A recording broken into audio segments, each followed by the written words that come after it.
Some really strange things are happening in the world these days, and it appears that one of those things involves the current Chelsea owner Roman Abramovich, who was reportedly poisoned during talks between Ukraine and Russia in the context of the war in the country.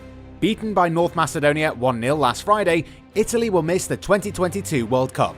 A second edition in a row missed by the Squadra Azzurra, who had already missed the boat at the 2018 World Cup.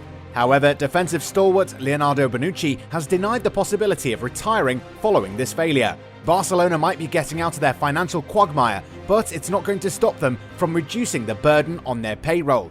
So you know who we are and you know what we bring, so grab a bite, get comfy, and get ready for your daily dose of all things football. Before we get started, we want to share the sponsor of today's video. The OneFootball app is the ultimate football platform and is a must-have for every football fan so that you can follow all of your favourite leagues, teams and players all the time right from your phone. You can be sure to turn on notifications for specific players to be instantly alerted when they score a goal or when they are involved in other breaking news. It is the best and easiest way to stay up to date with everything football. Click the link in the description down below to download the app right now. You won't regret it. According to Marca, FC Barcelona will negotiate a pay cut with 3 of its senior members, Gerard Piqué, Sergio Busquets and Jordi Alba. The Catalan club is obliged to take such a step with its executives because otherwise it will not have sufficient funds to be able to be active during the next summer transfer window. Based on their existing salaries, the 3 Spanish players would cost Barca around €100 million next season, a substantial sum divided between salaries and bonuses, which must be quickly reduced by the club.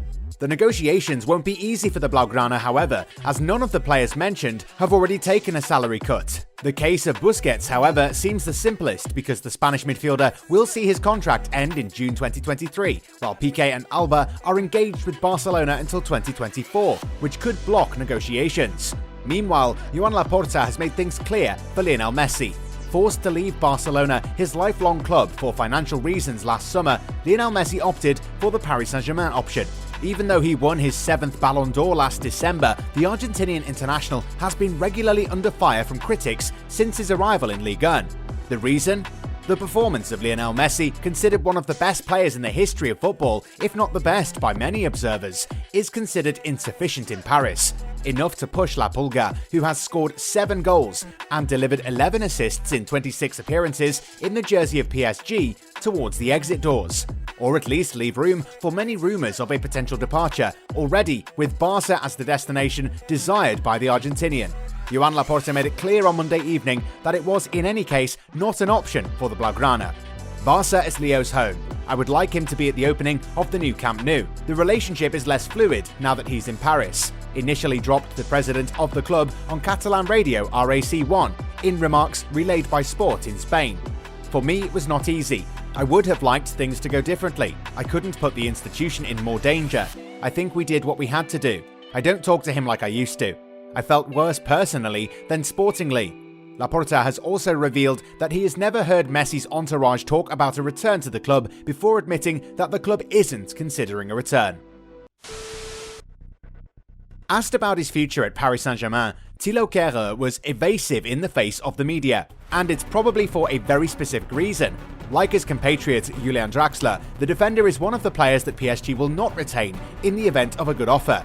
Except that Sky Germany affirms that Kehrer has no desire to extend and wishes to leave the current league leaders as a free agent in 2023, when his contract expires. Recruited for €35 million in 2018, the German will however be pushed towards the exit if he does not extend, with PSG logically not wanting to see him leave without receiving a penny.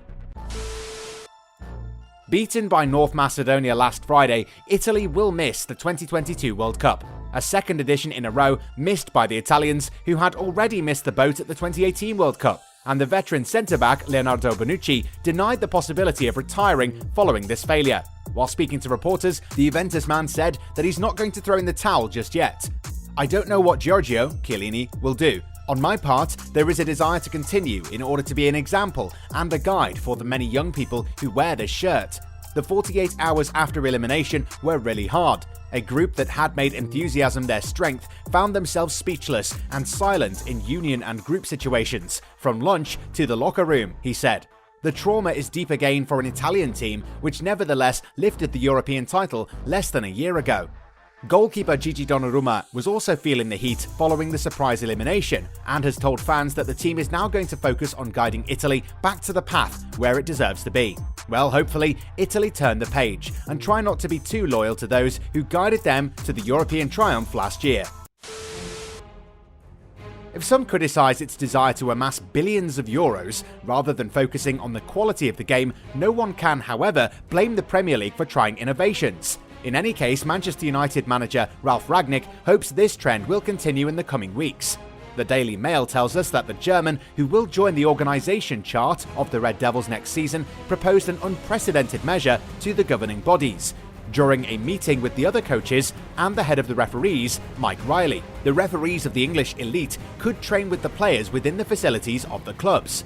The goal of Rangnick's proposal is simple: allow game directors to get to know the players better and thus foster calmer relationships during matches.